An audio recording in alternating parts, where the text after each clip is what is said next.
மதராசி இந்த படத்தோட ரிவ்யூ பற்றி சொல்லணும் அப்படின்னா நடிகர் சிவகார்த்திகேயனுடைய நடிப்பிலையும் ஏஆர் முருகதாஸ் அவர்களுடைய டைரக்ஷனில் இந்த படம் வந்திருக்கு. ஸோ எப்படி இருக்குது அப்படின்னு பார்த்தோம்னா நான் ஹானஸ்ட்டாக சொல்ல போகிறேன், ரொம்ப ஓப்பனாக சொல்ல போகிறேன். அண்ட் இது முழுக்க முழுக்க என்னுடைய ஒப்பீனியன் தான். ஏன்னா ஒரு ஆடியன்ஸ்க்கு ஒரு ஒப்பீனியன் மாறும். ஸோ அதனால் என்னுடைய தேட்டர் எக்ஸ்பீரியன்ஸ் அப்படிங்கிறத நான் இந்த வீடியோவில் நான் ஷேர் பண்ண போகிறேன். ஸோ ஃபஸ்ட்டு இந்த படத்துடைய நடிகர் சிவகார்த்திகேயன் அவரோட பாசிட்டிவ்ஸ் என்ன நெகட்டிவ்ஸ் என்ன அப்படின்னு பார்த்தோம்னா, சிவகார்த்திகேயன் அமரனுக்கு அடுத்தபடியாக ஒரு மிகப்பெரிய ஒரு பாசிட்டிவான ஒரு ரோல் பண்ணியிருக்கிறாரு. அவரோட கெரியர் பெஸ்ட்டில் இது ஒன்று அப்படின்னு சொல்லலாம். அந்தளவுக்கு ஒரு கரியர் பெஸ்ட்டான ஒரு சம்பவம் பண்ணியிருக்கிறாருன்னு இப்போ சொல்லலாம். ஸோ சூப்பரான ஒரு நடிப்புங்க. சில இடத்துல அழுறாரு, கீழே உருண்டு புரண்டு அடி வாங்கி நிறைய இடத்துல அடி வாங்கியிருப்பார் போல். அவ்வளோ சூப்பராக ஸ்டண்ட்டெல்லாம் பண்ணியிருக்கிறாரு, நம்மளை அழ வச்சிருக்கிறாரு. இன்னொன்று சிவகார்த்திகேயன் கிட்ட ஒரு பெரிய பாசிட்டிவ் நம்ம சொல்லணும் அப்படின்னா, அவர் பார்த்தோன்னா எப்பவுமே ஒரு கண்டென்ட்டான படங்கள் தாங்க பண்ணுறாரு. ஆனால் அவர் பின்னாடி இருக்கக்கூடிய மார்க்கெட்டு ப்ரொடியூசர்ஸ் ஒரு சில அரசியல்லாம் என்ன பண்ணுறாங்க, அவரை தூக்கி வச்சு பேசி மற்றவங்க வெறுக்கணுன்ற அளவுக்கு பண்ணிட்டுருக்காங்க. உண்மையாக சொல்லணும்னா சிவகார்த்திகேயன் மாவீரனாக இருக்கட்டும், வேலைக்காரனாக இருக்கட்டும், அதுக்கு அடுத்தபடியாக வந்த படங்கள் டாக்டர், அப்புறம் லாஸ்ட்டாக வந்த இந்த படம் ஒரு பெரிய சூப்பர் டூப்பர் ஹிட் அடிச்சது அமரன். அவரோட கலெக்ஷன்லேயே ஹையர். ஏன் நடிகர் அஜித்துக்கே அவ்வளோ பெரிய கலெக்ஷன் இது வரைக்கும் இல்லை, அப்படி ஒரு கலெக்ஷன் பண்ணிச்சு அமரன். ஸோ இதெல்லாம் பார்த்தோன்னா கண்டென்ட் ஓரியன்ட் ஃபில்ம்ஸ். ஸோ அந்த மாதிரி ஒரு கமர்ஷியல் மாஸ் மசாலா எல்லாம் பண்ணக்கூடிய ஃபேமிலி ஆடியன்ஸை கவரக்கூடிய வகையில் இருக்கக்கூடிய ஒரு நடிகர் இந்த மாதிரி ஒரு கண்டென்ட்டே எடுத்து, ஸோ நான் எல்லாரும் ஈக்குவல் தான்ப்பா, நான் யாரை விட மேலெல்லாம் கிடையாது, நானும் கண்டென்ட் தான் பண்ணுறேன், நல்ல ஒரு தரமான கண்டென்ட்டை பண்ணுறாரு. பட் இந்த படம் அவருக்கு எந்த அளவில் கை கொடுத்தது அப்படின்னா, அவரோட ரோல் அப்படிங்கிறது சூப்பராக பண்ணார். But at the same time இயக்குனர் முருகதாஸ் அவர்கள் இன்னும் கொஞ்சம் நல்லா பண்ணியிருக்கலாம் அப்படிங்கிறது தான் என்னுடைய ஒரு ஒப்பீனியனாக இருக்குது. ஸோ சிவகார்த்திகேயன் அவர்கள் தான் இந்த படத்தில் இருக்கக்கூடிய மிகப்பெரிய ப்ளஸஸில் ஒன்று அப்படின்னே சொல்லலாம். சரி, இதை தாண்டி நெக்ஸ்ட்டு என்னடா யார் அப்படின்னு நம்ம பார்த்தோம்னா, வித்யுத் ஜமால். இவரோட பாசிட்டிவ்ஸ் நெகட்டிவ்ஸ் என்னென்னா, உண்மையாக பாசிட்டிவ்ஸ் மட்டும்தாங்க, நெகட்டிவ்ஸ்னு எதுவுமே இல்லை. ஆனால் ஒரு சில விஷயங்கள்லாம் கதையில் முருகதாஸ் சார் கொஞ்சம் சொதப்பிட்டார். அதை எதனால் வித்யுத் ஜமாலுக்கு நடந்தது அப்படிங்கிறத நான் சொல்கிறேன். வித்யுத் ஜமால் ஒரு மிகப்பெரிய ஒரு வில்லன். துப்பாக்கி படத்தை பற்றி நம்ம எல்லாம் பேசுவோம். ஆனால் பில்லா 2 படத்திலே அதுக்கு முன்னாடி வந்த படம் டிமிட்ரின்ற ரோலில் கலக்கியிருப்பார் வித்யுத் ஜமால். அதுவே பார்த்தோம்னா வேறு லெவலில் இருக்கும். அப்புறம் துப்பாக்கியில் ஒரு வெயிட்டான ஒரு சம்பவம். அப்புறம் அஞ்சான் படத்தில் அப்படி வந்தார். அந்த அஞ்சான் படமே ஃப்ளாப் ஆகாமல் இருந்திருக்கலாம். சில விஷயம் பண்ணியிருந்தா என்னென்னா, வித்யுத் ஜமாலை செகண்ட் ஹாஃப்க்கு அப்புறம் சூர்யாவுக்கு அகேன்ஸ்டாக ஒரு வில்லனாக போட்டிருந்தா அந்த படமே சூப்பர் ஹிட் அடிச்சிருக்கோம். அந்த மாதிரி ஒரு சம்பவம் வித்யுத் ஜமால் இறங்கின உடனே பார்த்தோம்னா ஒரு மாசான ஒரு சம்பவம், ஒரு ஃபைட்டு சூப்பராக பண்ணியிருந்தார் இந்த மதராசி படத்தில். ஸோ அப்படி ஒரு ஃபைட்டுங்க. அதை பார்த்தோன்னே நான் என்ன நினச்சேன், இது துப்பாக்கி 2டா அப்படின்னு நினச்சேன். அப்புறம் பார்த்தா வித்யுத் ஜமால் அப்படியே அமைதியாகிட்டார், அப்படியே போயிட்டார். அப்புறம் இன்டர்வலுக்கு அப்புறம் தான் அவர் எழுந்துக்கிறாரு, வராரு, இந்த மாதிரிலாம் போயிட்டு இருந்தது. ஸோ அப்புறம் அவர் எழுந்ததுக்கப்புறம் பார்த்தோம்னா கொஞ்சம் நல்லா விறுவிறுப்பாக போச்சு. இந்த இடைப்பட்ட கேப்பில் இந்த லேகில் பார்த்தோம்னா சிவகார்த்திகேயன் அவர்கள் அவரோட ஃப்ளாஷ்பேக்கு லவ்வெல்லாம் வச்சு ஃபுல் பண்ணி நம்மளை கொஞ்சம் நல்லா ஜாலியாக கொண்டு போகிறாருன்னு வச்சுக்கோங்களேன். நடிப்பில் ரொம்ப நல்லா நீட்டாக கொண்டு போகிறாரு. ஸோ இது ஒரு பெரிய ப்ளஸ்ஸு. ஸோ ஒட்டுமொத்தமாக வித்யுத் ஜமாலை இன்னும் வெயிட்டாக யூஸ் பண்ணியிருக்கலாம். ஸோ இவர் கூட நம்ம டான்சிங் ரோஸ் சார்பட்டா பரம்பரையில் ஷபீர் வருவார் பார்த்தீங்களா, அவர் ஒரு வெயிட்டான சம்பவம். உண்மையாக நார்த்தில் ஒரு நல்ல ஒரு ஸ்டண்ட் பண்ணக்கூடிய நடிகர் வித்யுத் ஜமால் இருக்குன்னா, சவுத்தில் நான் இருக்கண்டா அப்படின்னு ஷபீர் இறங்கி பண்ணியிருக்காரு. அவரை பார்த்தாலே பயமாக இருக்குது. ஒரு 30 குழந்தைங்களுக்கு நம்ம பயங்காட்டி சோறு ஊட்டலாம். அந்தளவுக்கு அவரை பார்த்தாலே ஒரு பயம் ஏற்படுத்தக்கூடிய அளவுக்கு ஒரு ரோல் செம்ம அப்படின்னே சொல்லலாம். ஸோ இதை தாண்டி கேரள நடிகர் பிஜு மேனன் தரமான சம்பவங்க. நல்ல ஒரு மெச்சூர்டான ரோலு. அவருடைய பையனாக விக்ராந்த் வராரு, தளபதி விஜய் அவர்களுடைய தம்பி. அவரும் சூப்பராக பண்ணியிருக்காரு. ஸோ என்ஐஏ ஆஃபீஸர், இந்த கன் கல்ச்சர் இது பேஸ் பண்ண ஒரு படம் தான். நான் ரொம்ப சொல்ல விரும்பல, ட்ரைலரில் பார்த்துருந்தாலே உங்களுக்கு தெரிஞ்சிருக்கும். பட் இந்த கன் கல்ச்சர் அப்படிங்கிறது எந்த அளவுக்கு மோசமாக இருக்குது. அமெரிக்காலலாம் பார்த்தோம்னா சின்ன பசங்களாம் சுட்டுட்ருப்பாங்க. ஸோ அது மாதிரி நம்ம தமிழ்நாட்டில் நடந்ததுன்னா என்னப்பா நடக்கும்ன்ற ஒரு நல்ல அழகான ஒரு பிளாட்டை ரொம்ப டீட்டெயிலிங்காக எடுத்துகிட்டு போனார் முருகதாஸ் சார்.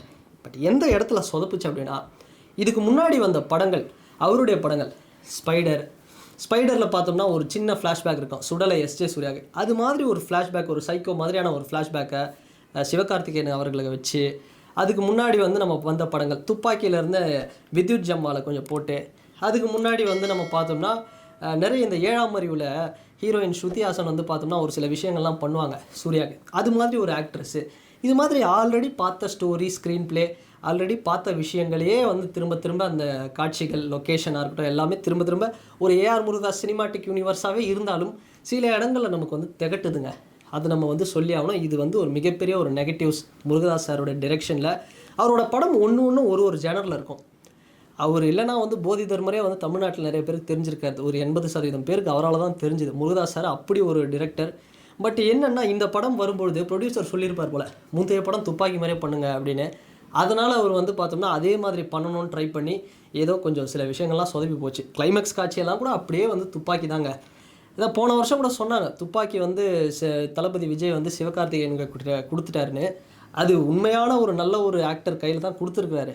பட் அவருக்கு அமரன்மா அமைஞ்ச அளவுக்கு இந்த படம் அமையாதது தான் ஒரு மிகப்பெரிய ஒரு வருத்தம் அப்படின்னு சொல்லலாம். சரி, இதை தாண்டி இந்த கன் கல்ச்சர் என்ன சொல்லுது அப்படின்னா, இந்த கன் கல்ச்சரை கொஞ்சம் டீட்டெயிலிங்காக காமிச்சிருக்காங்க ஸ்டோரியில். அது வந்து ரொம்ப ஒரு ப்ளஸ் அப்படின்னு சொல்லலாம். ஆனால் எனக்கு என்னென்னா தமிழ்நாட்டிலலாம் இப்படி ஃப்யூச்சரில் கன் கல்ச்சர் வந்ததுன்னா, ஏன்னா முருகதாஸ் சார் படத்தில் வந்து 7ஆம் அறிவில் வைரஸை பற்றி சொல்லியிருப்பார். ஸோ இதெல்லாம் வந்து பார்த்தோன்னா கொஞ்சம் அப்படியே ஃப்யூச்சரில் அப்படியே நடக்கிற மாதிரி இருந்தது. ஒருவேளை இந்த கன் கல்ச்சர் வந்தாலுமே தமிழ்நாட்டில் அதுக்கு காரணம் முருகதாஸ் ஒரு முன்னோடியாக இருப்பார் அப்படின்னு சொல்கிறேன். ஸோ இந்த கன் கல்ச்சரை பற்றி நம்ம இன்னும் டீட்டெயிலாக சொல்லணும்னா, தயவுசெய்து தமிழ்நாட்டில் வந்துடக்கூடாதுங்க. ஏன்னா அமெரிக்காவில் இல்லீகல் ஆக்டிவிட்டீஸ் பண்ணிகிட்டு இருக்கிறவங்க கூட இந்த கன் கல்ச்சருக்கு உண்டான மரியாதை போச்சுரா அவங்களால அப்படின்னு வந்து நம்மளை சொல்லிவிடுவான்.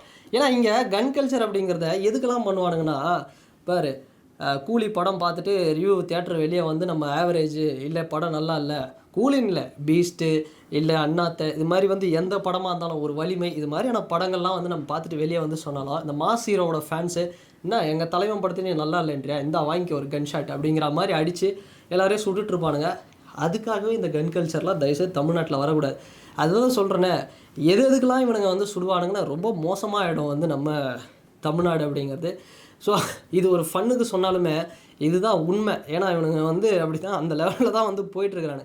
ஏற்கனவே ஒரு பக்கம் வந்து கேஸ்ட் ரிலீஜன் ஒரு சண்டை வந்து போயிட்டு இருந்தாலுமே ரேஸுன்னு, இந்த பக்கம் பாருங்கள் எப்படி ஒரு அல்பத்தனமான விஷயத்துக்கெலாம் வந்து சண்டை போட்டுட்ருக்கிறானுங்க வெறி பிடிச்சி. இது வந்து ரொம்ப வருத்தப்பட வேண்டிய ஒரு விஷயம்.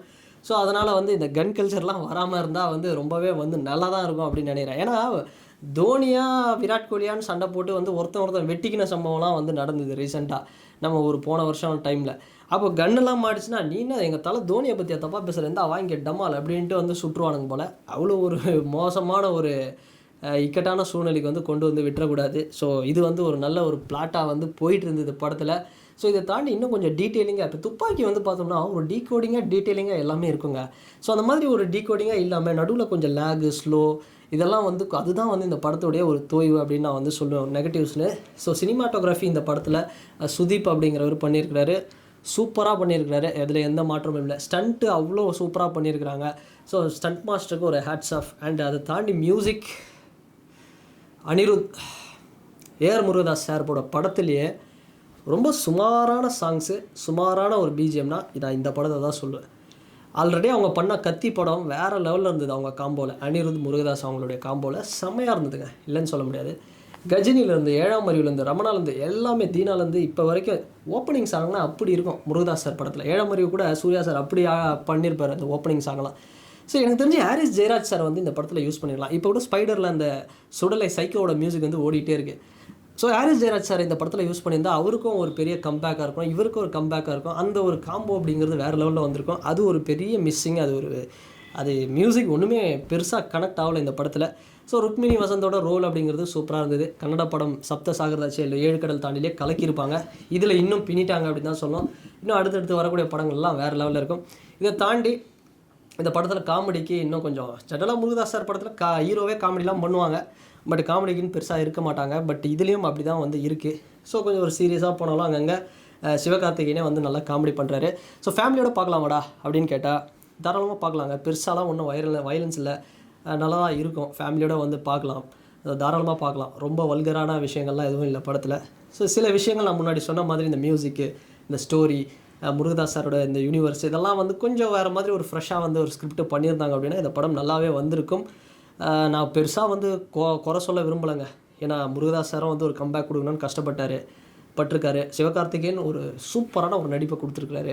இந்த படத்தில் அவ்வளோ கேமராமேன் கூட வந்து கை விரல் வந்து வளைஞ்சி என்னென்னவோ வந்து ஆச்சான். ஸோ அவ்வளோ பேர் ஹார்ட் ஒர்க் பண்ணியிருக்காங்க. அதை நான் ஒரே வார்த்தையில் இது வேஸ்ட்டு அப்படின்னு நான் வந்து சொல்லிட மாட்டேன். But at the same time இது சூப்பர் ஆஹா ஓஹோ அப்படிலாம் ஒரு படமே கிடையாது. ஒரே ஒரு வாட்டி அவ்வளோதான். தர்பாரை விட நல்லாயிருக்கு அவ்வளோதான். ஒரு வாட்டி தியேட்டரில் போய் நீங்கள் வந்து பார்க்கலாம். தர்பார் கூட வந்து தலைவருக்காக வந்து நம்ம பார்த்துலான்னு வைங்க. ஃபஸ்ட் ஹாஃப்லாம் உண்மையாகவே நல்லாயிருக்கும். பட் இந்த படம் கொஞ்சம் பொறுமை தேவை. அங்கங்கே கொஞ்சம் லேக் இருக்கும்.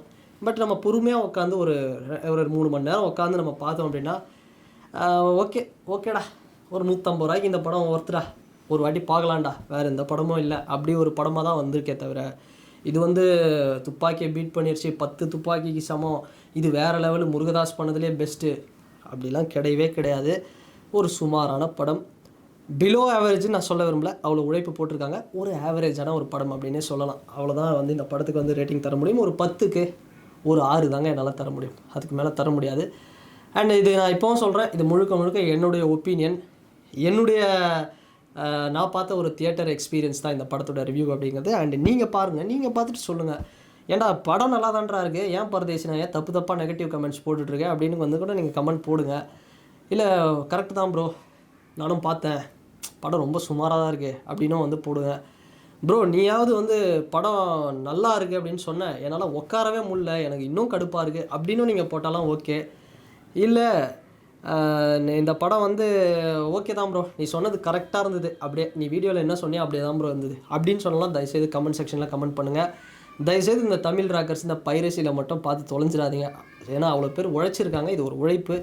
ஸோ பார்க்கலாம், நெக்ஸ்ட்டு படம் முருகதாஸ் சாருக்கு இதுக்கு மேலே அவர் என்ன பண்ணுவாருன்னு எனக்கு நம்பிக்கை இல்லை. நான் ஒரு மிகப்பெரிய ஒரு ஃபேன், முருகதாஸ் சாரோட ஃபேன். ஸோ பார்க்கலாம் என்ன நடக்குது அப்படின்னு. ஸோ எஸ்கே அதுக்கப்புறம் நிறைய லைனப் வச்சுருக்காரு, அவருக்கு பிரச்சனை இல்லை.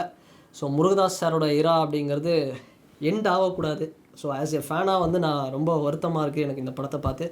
ஸோ பார்க்கலாம், தலைவன் ஒரு மிகப்பெரிய ஒரு கம்பேக் தருவார் அப்படிங்கிறத நான் எதிர்பார்க்குறேன். அண்ட் இந்த வீடியோ மதராசி படத்துடைய உங்களுடைய கருத்து என்ன அப்படிங்கிறது இந்த கமெண்ட் செக்ஷனில் பதிவிடுங்க. அண்ட் வேறு ஒரு வீடியோவில் வேறு ஒரு கான்டென்ட்டில் நான் உங்களை பார்க்குறேன்.